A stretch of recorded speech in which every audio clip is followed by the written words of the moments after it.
it's his fault. Oh!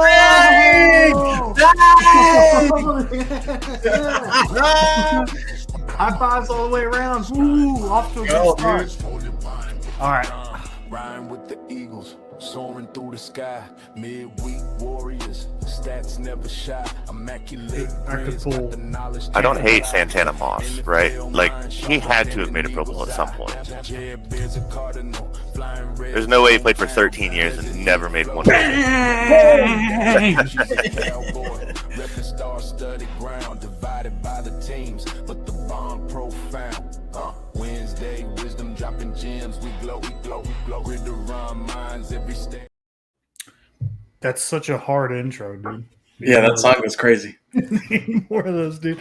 What's going on? Welcome back to another episode of BSing Sports, where we do a little BS and we talk a whole lot of sports. Bill could not make the Eagles-Cowboys show tonight with Gucci as his family is in town, so I'm sitting in for him. And here with Bill, usually, as always, Mr. Christian Gutierrez. Gucci, how are you today on this fine Tuesday evening? You know, I've been better following a Sunday loss. But glad to be here. Yeah. Tim Hawkins checking in. Thanks for checking in, Tim. The intro music hits hard. That's probably the first correct thing I've ever heard you say in my whole life. No, but I saw the order of the banners. I haven't had a chance to watch this show every time. It looks like that Bill generally picks the birds to start out with, but or at least he did last time. But this time we'll start out with the boys here. Gucci, I will let you have the floor, man. What happened to the Cowboys on Sunday? I think the question you should be asking is what happened to the Cowboys defense on Sunday. Half of or 2/3 of the Cowboys showed up. The whole team, offense obviously showed up. Special teams. I think Brendan Aubrey had a great game as far as kickoffs. The broadcast kept on talking about how Carolina's like one of the best teams at like dirty kicking, kind of the new landing zone rules and stuff like that. And yeah, I think Brendan Aubrey did a very good job at matching that, where you had a bunch of drives for Carolina start at the 20 instead of the 40. So with that in mind, 2/3 of the team showed up, obviously. And then you have the historically bad defense that obviously will lose you the game every single time. Real quick, Gucci, if you're in the YouTube, watching the stream, go ahead and give us a like. Please. Yeah, free. It's free, easy to do, and it helps us out a ton. So go ahead and hit that thumbs up. Continue, good sir. Yeah. But it's a typical Dak game. You see the emergence of George Pickens as a solidified wide receiver one on most teams, and especially since CeeDee Lamb's been out, 160 plus yards, 9 receptions, touchdown, the crazy hurdle play, and it just sucks knowing that the Cowboys don't win this game because of one bad drive in the fourth quarter with 7 minutes left. You don't get the ball back in 7 minutes, and you lose the game because the defense is atrocious. I like everything you said there, man. So first off, I think we kind of had to set a certain expectation for the Cowboys defense coming into the season, right? And a third of the way through the NFL season now, moment of silence for that. It's probably been even a little bit worse than expectation. I would say you probably would know that a little bit more than me. But after the first game of the season against the Eagles, you were like, okay, maybe this may not be so bad. They played okay. We've talked about that a bunch of times, but it doesn't seem like it's getting any better. They're not building off of anything. It's getting worse. But not to sit here and hammer the Cowboys, Dak and Pickens have been phenomenal with CeeDee Lamb out, and that's not something that I foresaw. I have always been kind of skeptical about George Pickens' ability to, reach that type of ceiling. Even when he was in Pittsburgh, I was like, I don't think he has this elite type of ceiling. He's proven me wrong right now. Now that he's getting the opportunity, and obviously Dak's a much better quarterback than anything he had in Pittsburgh. But I think that they are, connecting. They're playing good ball. CeeDee Lamb sounds like he might be back in week 7, which would be huge for Dallas. But the reality is they don't need any more help on offense. The passing game, even Javonte Williams is not the issue. I think you've hit the head, the nail right on the head. It's all defense for them. Yeah, for sure. Going back to George Pickens not really showing that elite kind of ceiling when he was with Pittsburgh. I mean, you look at his quarterbacks, Mason was his name, Mason Rudolph or whatever. Just the slew of quarterbacks that the Steelers gave him over the course of 3 years. Never really give him a fighting chance to kind of show what he got. And you go to a good tier quarterback like Dak is, and that dude is balling right now. And granted, Dak is having a really good year as well, so that's even helping his case even more. Definitely offense doesn't need help. If anything that does need to improve on the offense would be the offensive line. I think the Cowboys, some crazy stat, like we've had the most offensive line lineups so far throughout the year. There's just so many injuries week in, week out, and backups playing against New York or the Jets. That is the Jets, and they hold up well. Dak had his best protection game that he's ever had in his career. You go into this Carolina game thinking, oh, is this, oh wow, the O line is stepping up, and that was one of my topics I talked about last week. And is O line stepping up, or is it just the Jets? And same thing with the defense. You go into this game as a Cowboy fan, coming off of the Jets blowout. It was a blowout, but not on paper because Jets scored 16 late. Whatever. I'm not getting into that, but defense had a really good game in week 5. And, as a Cowboys fan, you're feeling confident. You're like, all right, well, I had 5 sacks in week prior. Carolina, not really known for having a good O-line. Yeah, we should have decent fighting chances. Making a few stops throughout the game. Defense looks like it was turning upward, and then you go out and just lay an egg on defense. You're just a bunch of sitting caution cones, and you let Bryce Young throw for, I guess, 200 yards, which is a normal Bryce Young stat. But the important thing is you let Rico Dowdle have his revenge game, 240 plus all-purpose yards, and just kind of let Carolina control the game that way. And teams are figuring it out. You want to beat Dallas, keep the ball away from Dak. Best way to do that, just keep pounding the rock. Defense isn't stopping anything. So am I surprised Dallas lost this game? Yeah. I am too, right? Because to your point, I think this was like the perfect storm. The Panthers offense and Bryce Young. I don't really think any differently about Bryce Young after this game. I still think Bryce Young is who he is. I don't think that he's going to develop into a franchise quarterback by any means. But I think that them just running into, a defense that is playing as bad as the Cowboys is kind of elevated that. And, Rico Dowdle's, he had a good game 2 weeks ago, had a good game last week too. We'll see what happens with that.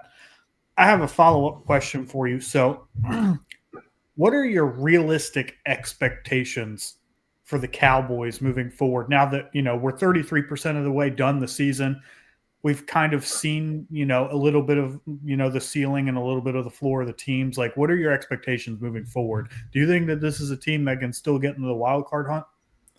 I do believe the Cowboys can make the wild card. Do I think it's going to be an easy path? No. I think the comparison that a lot of people made have made this week, and then I think you called it before the season started, was the 2025 Dallas Cowboys are the 2024 Cincinnati Bengals, meaning they didn't get off to a great start. Talking about the Bengals last year, they have to go on a crazy run to even give themselves a fighting chance. They were there. It came down to other teams making the winning and losing for them, and obviously didn't make the playoffs. But I do believe, I believe the East is wide open.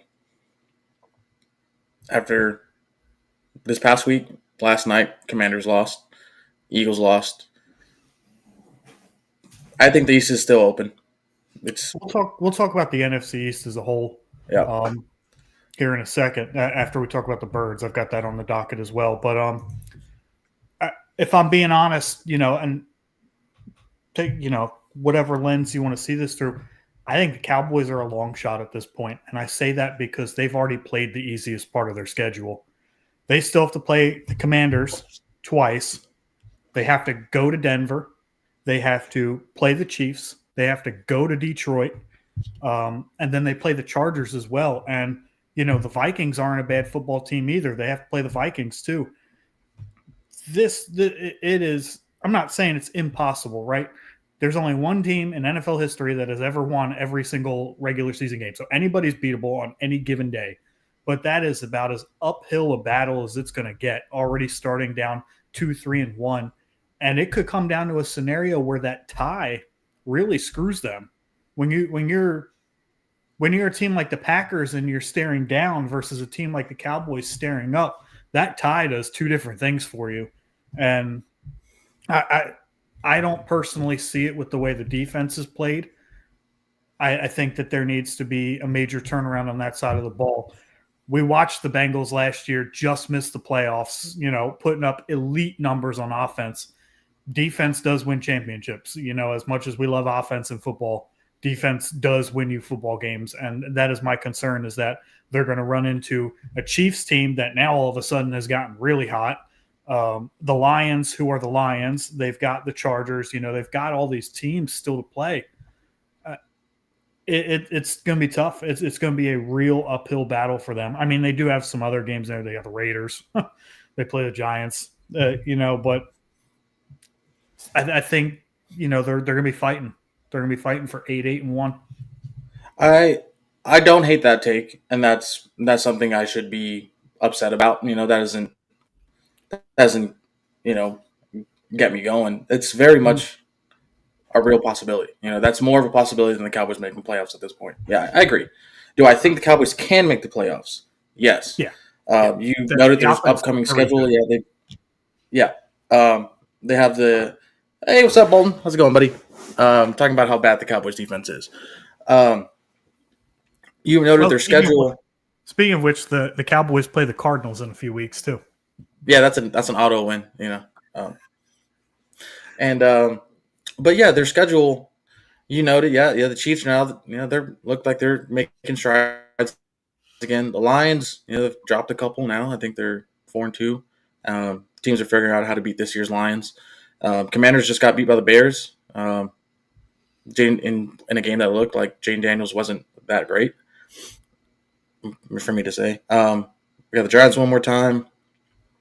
The Chargers have dropped 2 or 3 straight since starting 3-0. Well, actually, I guess Chargers won last week. Chargers should not have won on Sunday, but they did. Good teams find ways to win. That's true. But you won the game, but you don't look good doing it. It's not sustainable. Look, it's going to be going to your side of the show in a little bit, but I do think there is a fighting chance. You do have your rookie corner you took in the second round that should have been a top 20 pick if you didn't tear his ACL, Chavon Ravel, which I think would be a really good upgrade to anybody, mainly Kyer Elam, out there in the corner. Slide Deron Bland back in the nickel where you can be.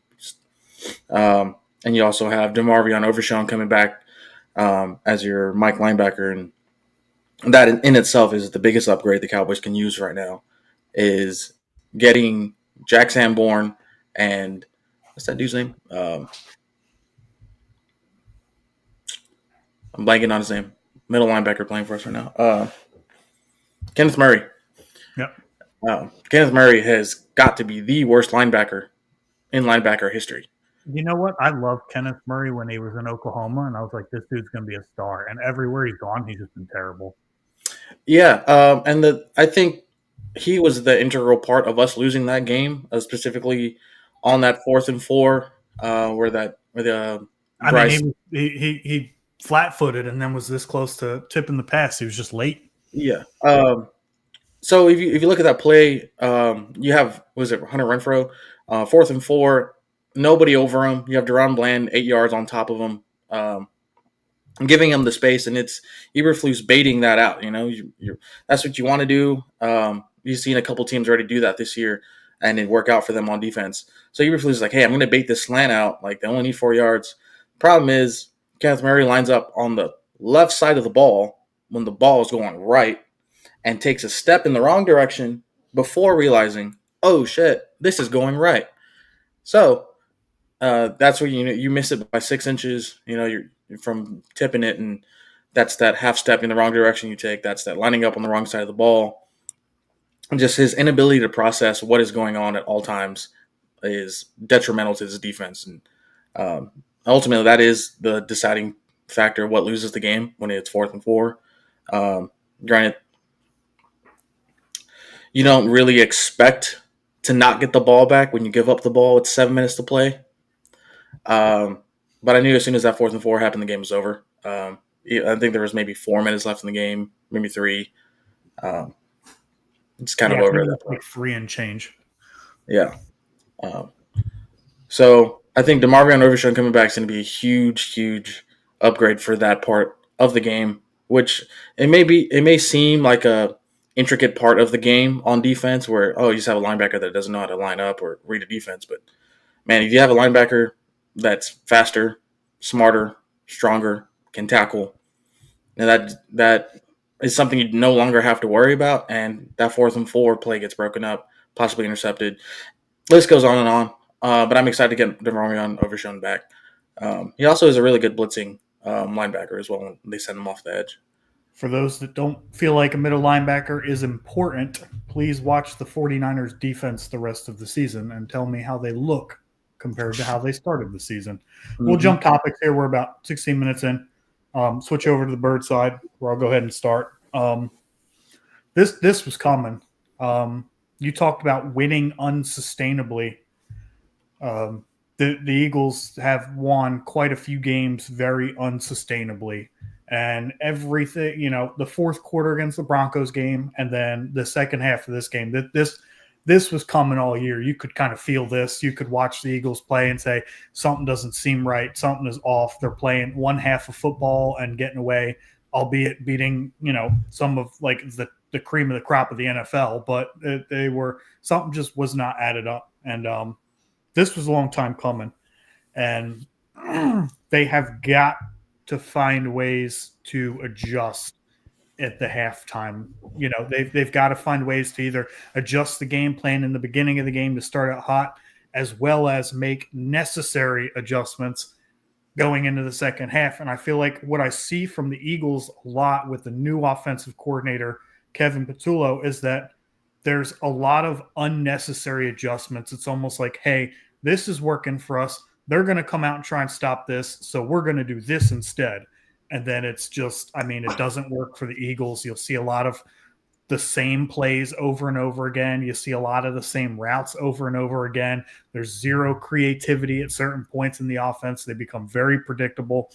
And it's a huge problem because, you look at 34 points and you're like, well, the defense obviously sucked too. Defense was on the field the whole damn second half for the most part. So what do you expect them to do? And then on top of that, they had the injuries. Quinion Mitchell, doesn't sound great for him this coming week. And we've got Justin Jefferson and Jordan Addison coming up. So that's going to be an interesting one. Reed Blankenship, collided, missed some time, obviously came back in that game. But I think at that point it was just too late. And then another side piece to that, Jackson Dart is exciting as fuck, by the way. Like he has injected life into the Giants, and if they played in any other division, I would be absolutely ecstatic to watch their games. So I agree. Yeah, between him and Cam Scatterbo, they have shown force into the Giants. So I do think that the Eagles have to take this mini bye week and find ways to make better adjustments. I would put a decent portion on what I'm watching on the coaching, but I am giving most of the blame to what this is to Howie Roseman. He gets a ton of credit for the moves that he makes. He, over the past few years, he's nailed the draft, of course, and he's made a lot of big trades. Here's what Howie Roseman did this offseason.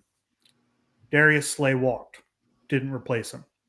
Josh Sweat walked, didn't replace him. Milton Williams walked, didn't replace him.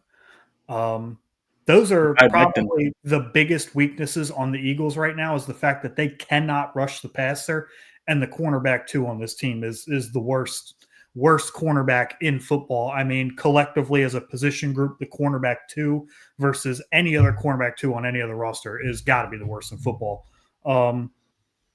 We did nothing to address the weaknesses, and moving forward, even if it's something as, little as like the signing of Ndamukong Suh, a few years ago, I need to see something to say, hey, obviously the product we're getting on the field right now is not sufficient for where we need to be and what our expectations are.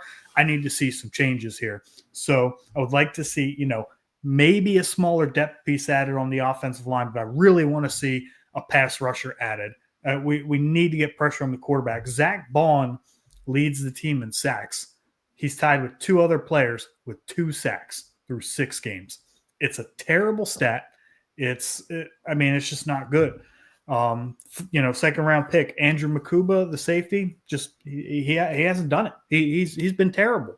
Even Zach Bond this year against the run. If you go back and you actually watch the game, like Zach Bond has not been as good as he was last year against the run. He still has been phenomenal against the pass, but there's just I expected regression on the defense. Just natural regression, right? You don't see teams like dominate back to back years. It just doesn't happen.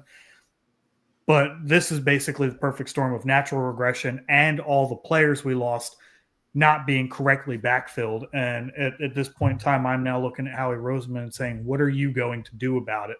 How are you going to put this Eagles team in position to be successful with 20 some odd $1 million in cap space?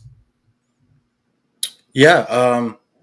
I like that angle of going after the GM. If you know me, I'm the biggest critic of a GM, being my fandom. I don't completely. I wouldn't put complete blame on this loss on Howie Roseman. I put this back to where it lies. Jalen Hurts, Kevin Patullo cannot get on the same page. Yeah, he had a better statistical game, passing wise. I think Kevin Patullo's out to show everybody, like, look, we can throw the fucking ball. Like, we will. Like, we're not to push Saquon Merchant. Like, we can throw the ball. And to their credit, towards the Eagles' credit, you guys are in a lot of good positions all the time, but then the wrong play gets called, or if there's the right play getting called on 3rd and 6, 3rd and 4, well, somebody fucks up. Point blank period. If it's under center, Jalen's going to fuck up. We had this conversation a couple days ago. Yep. Jalen Hurts cannot play under center, which is detrimental to this team. We had a couple miscues on deep balls, the biggest one being the Smitty, which should have been a 90-yard touchdown, which I would be concerned because that's becoming a trend. The first one a couple weeks ago, you can kind of blame A.J. Brown, you can kind of blame Jalen. This one's fully Jalen just missed him. Yep. That would have won the game or put them in the lead to then win the game. So then you're not playing from behind and forcing shit. And what I've noticed as somebody on the outside watching the Eagles, especially this last Thursday, was you put the Eagles in playing from behind, Jalen is not at his best. Jalen is at his best when the game is flowing through the offense, through Saquon, through these timely throws on 2nd and short, 3rd and very short. Just keep the drive going, sustained, and that is Jalen's type of game.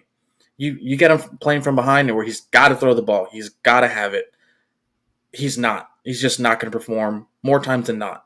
Has he had good throws in crunch time before? Yes. I'm not saying he's complete ass. But something needs to get figured out between your OC and your court and your QB to see where can we meet in the middle to get into play calling. Because this play calling is either really, really good one week or really, really bad the next. And then your quarterback, if you can't control the pace of the game, is really, really bad.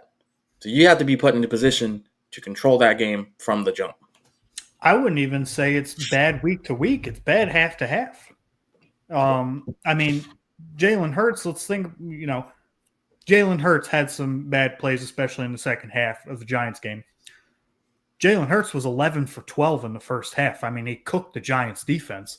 We were attacking the middle of the field, the short to intermediate part of the middle of the field, 6 to 10 yards from the line of scrimmage, getting the football in the hands of Dallas Goedert, who was just absolutely, ruining the Giants defense. And then we went away from it, just stopped. And Hurts missed a couple throws. I like your, you sent me, something about it. We talked about it. Hurts under center definitely does struggle, which is a huge part of the NFL game because that's where your play action comes from. But the play calling to me is just so mysterious. How, and this reverts back to 2 weeks ago, how up 2 scores do you call 3 running plays in an entire half? You're winning the game. Like, to your point, it's almost like Kevin Patullo's trying to show, like, force it on people that, like, hey, we can be this air raid attack offense. Why? Who gives a crap what the rest of the league thinks about us? You don't have to win by pushing the football 20 yards downfield every throw. Look at the Bills last night, the first half. They started out the whole game trying to push the ball down the field. Josh Allen was 5 of 12 for like 90 yards, a touchdown and a pick. It just didn't work. It just doesn't work out that way. This is the NFL. You can't do that. So I do like a lot of your takes. I like your angles. That being said, I'm not going to come up here and bash the Eagles the whole time. The combined record of the teams the Eagles have faced, if you remove the Eagles game from their schedule, is 18-12-1. They have beaten the NFL's best teams. If you look at the Chiefs, Rams, and Buccaneers, out of the last 5 years, they have a 14 out of possible 15 playoff appearances. They've all been beaten by the Eagles. So, yes, they've been a little sloppy to start the season. Some of it isn't aesthetically pleasing. The difference between those games and what they've done the last 2 weeks, and I think I mentioned this to you, is that the Eagles are very good at making opponents beat them. They do not generally beat themselves. Jalen Hurts very rarely, throws interceptions. Granted, he very rarely throws the ball. They're not a team that fumbles the ball very often. They're going to force the other team to beat them, and they generally win turnover battles, and that is not what I've seen of this team the last, couple weeks. So they got to get back to, 6 to 10 yards from line of scrimmage, like you said perfectly. Flow the offense, make it smooth, make it rhythm, so that way you don't got to take these 7-step drops and every other play. And I'm so sick and tired of seeing the running back swing pass. I know Saquon can catch the ball. Please stop calling that fucking play. It's terrible. You're starting 5 yards behind the line of scrimmage every time you do it. That's a terrible strategy. Not going to win us football games. Just flow the offense. Be rhythmic. And I think that they'll be fine. Now, we talked about the Dallas Cowboys schedule. The Eagles still have to go to Green Bay. They still have to face Detroit. They face the Bears, who all of a sudden are a pretty decent team. They face the Chargers. They face the Bills, and they have the Commanders twice. I was hesitant.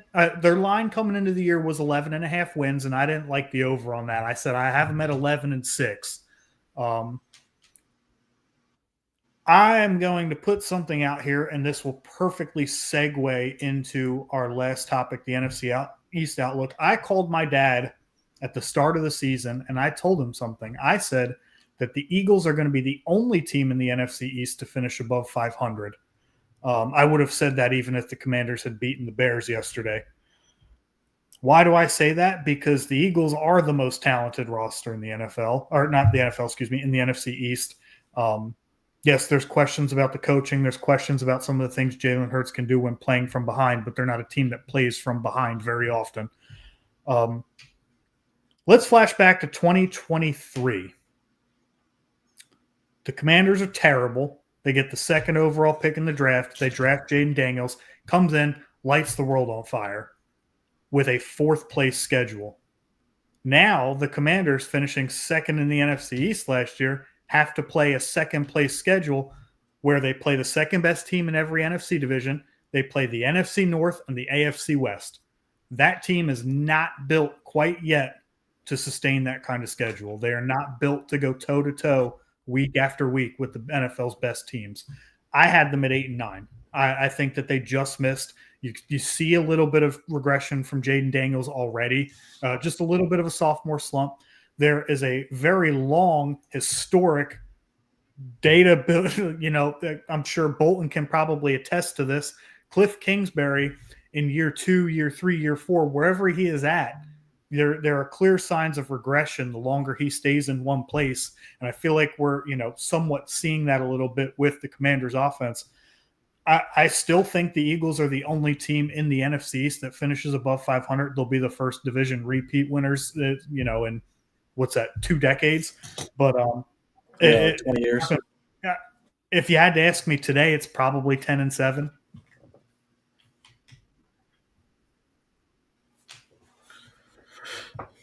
I think it's a fucking crapshoot at this point, honestly. And your Eagles will be there. They'll be looking down on the Cowboys and Commanders. I don't think this insanity run that the Giants are about to go on is going to equate more than 6 games. We'll talk about that, when you're done your point. Yeah. But it all starts this coming Sunday.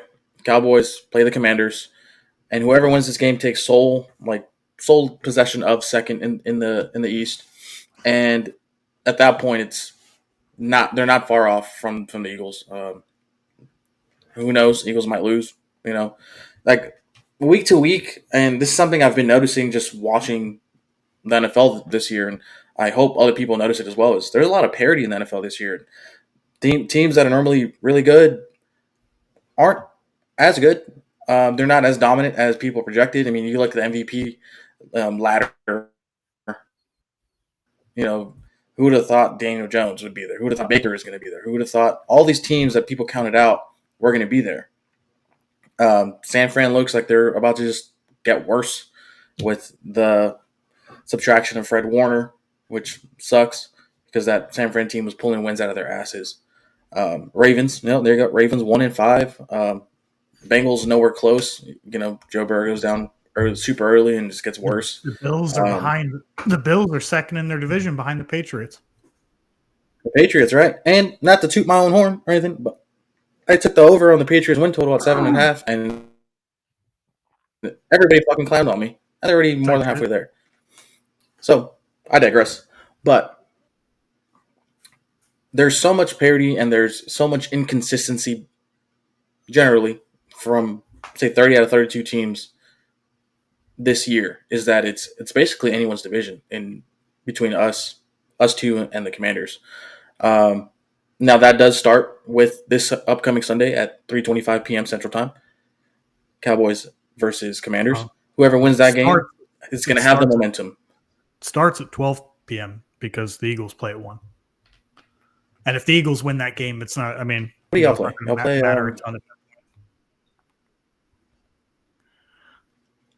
They play the Vikings at 1. Who do y'all play? Vikings. The Vikings. Yeah. That defense could give you troubles. Yeah, that's going to be the under on that game. Matchup. We need Quinyon Mitchell back. Yeah, for sure. And that just goes to my point. You guys lose. Someone's got to win. Well, actually, that's not a true statement. There has been a tie. More times than not, somebody's going to win, and there's not going to be a tie between the Cowboys and Commanders. And then you're looking at it. If the Cowboys win, actually, if either team wins, they're a half game back from first place at week 7. No one's had a bye yet in our division. So I think that kind of sets the momentum, sets the tone for the rest of the year. And you, being from the Cowboys' perspective, you beat the Commanders, who, as of last year, are a better team than you. You start building that trust, that confidence to go out there and maybe defense. Hey, defense, don't let up 30 points a game. Let up 24, and we'll win every fucking game. I firmly believe Dak can score 27 on every single team on any given night. That's all we're asking for is 24 points a game, and we'll be 5-1 right now. There's plenty of time for things to happen. not wishing ill on anybody in the division. Injuries can happen. Can happen to the Cowboys too. Not saying, right? But I mean, there's plenty of season left to where I don't think this is firmly the Eagles' division or firmly the Commanders' division or firmly you can firmly say the Cowboys are out of it. So that's why I do believe Cowboys do have a chance. Like there is a scenario where Cowboys do make the playoffs. I see it. And I think that the benefit of, not just who wins the division, but if there are other playoff teams that come out of this division as well, there should be zero questions about if they're battle tested or not. Because again, the NFC East is playing probably the best two divisions in football. They're playing the NFC North and the AFC West this year. For those of you that do not understand how the NFL schedule works, that's for another day. But to have to play the Broncos, Chargers, Chiefs, Lions, the Bears, the Packers, and then the Vikings are still 3-2. I mean, that's 7 of the NFL's best teams, and every single NFC East team is gonna have to play them. So, and then obviously, the Eagles get the first place schedule. We've got the Bills later in the season. We played the Chiefs, or everybody played the Chiefs, but yeah, we've got the Bills as well. We played Tampa this year. It's going to be tough. Whoever comes out of the NFC East, no questions about, can they hang with playoff teams? Because the answer is going to be yes. Let's talk about the Giants real quick. So Jackson Dart is giving me huge Jaden Daniels vibes in the sense of like he's electric. Nobody really knows anything on him yet. Like he's got, obviously he's got the skills, right? We've seen him run. We've seen him throw. He looks phenomenal out there. It's much easier to do when NFL teams don't know anything about you as far as like what your skill sets are. They've got barely any film on you. You said you see this Linsanity run going to an end, but when do you think that is? Is it toward the end of the season? Is it going into next year? If you pull up their schedule, I can tell you. I got you. I say in like a month, like 3 weeks from now. So the Giants are traveling to Denver this week. They are 7.5-point underdogs.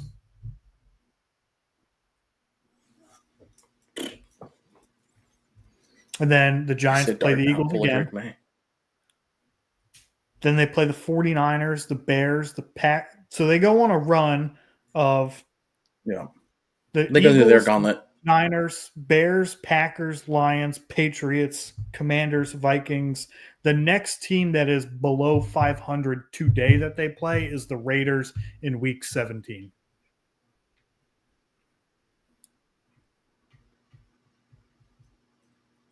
Now, I don't think they win many of those, maybe 2 max, but I do think they are competitive.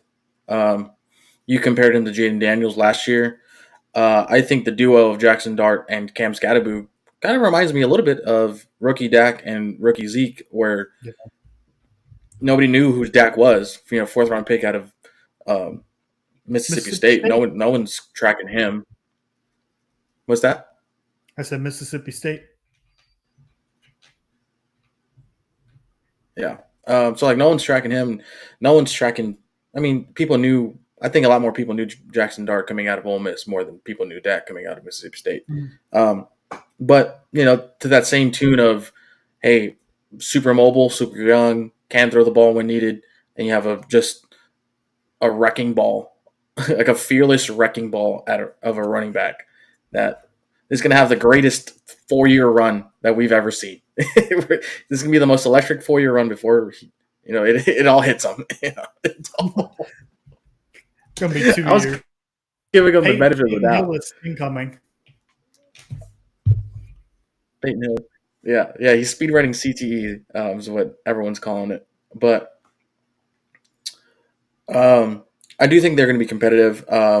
Looking on that last Thursday night game against the Eagles, their defense looked really, really solid. Specifically, the pressure they were getting from Brian Burns and Sexy Dexy doing his dance all over you. And it looked kind of like what we were hearing about in the offseason was oh yeah, well their offense isn't going to be too crazy, but their defense, the front seven is going to be insane. Hey, it's coming. It's so now. I do think they're going to be a lot better in a year from now? Yeah, I definitely do think it's going to be we're going to have one of the stacked-ist divisions in football back like early 2000s, 2010s. But as of now, no, just let them get the experience in the belt, let them have their fun plays and stuff. But I don't think they're going to do much more than what they've already shown us. So you said they win 2 games. Let's say they win 3. Is that enough to save the job of Brian Dable and Joe Shane? I think for 1 year it is, just to kind of see what you can build off of what you have. I think the biggest detriment to rookie NFL quarterbacks is the amount of coaching changes and then just the constant changing of playbooks and schemes and stuff like that. You're running kind of on a high. If you're Giants, you got 6 wins at max. We'll say that is like a high, for the Giants. You're like, hey, we need to build on this. We continue to instill these offensive schemes and continue to see what you can kind of fuck with, play calling wise. What is Jackson Dart's tendencies? What does he like? What doesn't he like? And if you don't even give him that chance next year with that head coach and that coordinator, just dump him down the drain. This is basically what you're doing. Coaching matters a lot. If you look at Sam Darnold, if you look at Daniel Jones, these guys were drafted to horrendous franchises. Mac Jones, is balling out in San Francisco. Coaching matters a lot with young quarterbacks, and I'm glad you said that. That is probably the number one point. We just got to stop writing these guys off as bad. Some of them are really bad. Like Justin Fields is a bad quarterback. I think Bryce Young is not a good NFL quarterback. But, some of these other guys, it's like, we got to stop writing them off right away. We got to find, the right coaching, the right scheme, the right fit, or multiple schemes, multiple fits before we can really say like, yeah, it's this dude. He stinks. Yeah, Baker. Dang, Hawkins, are you drinking that smart water today? Because, dang, you said 2 correct things. Whoa. Baker's prime example. All right, do you have anything you want to add before we close out the show here? About 45 minutes.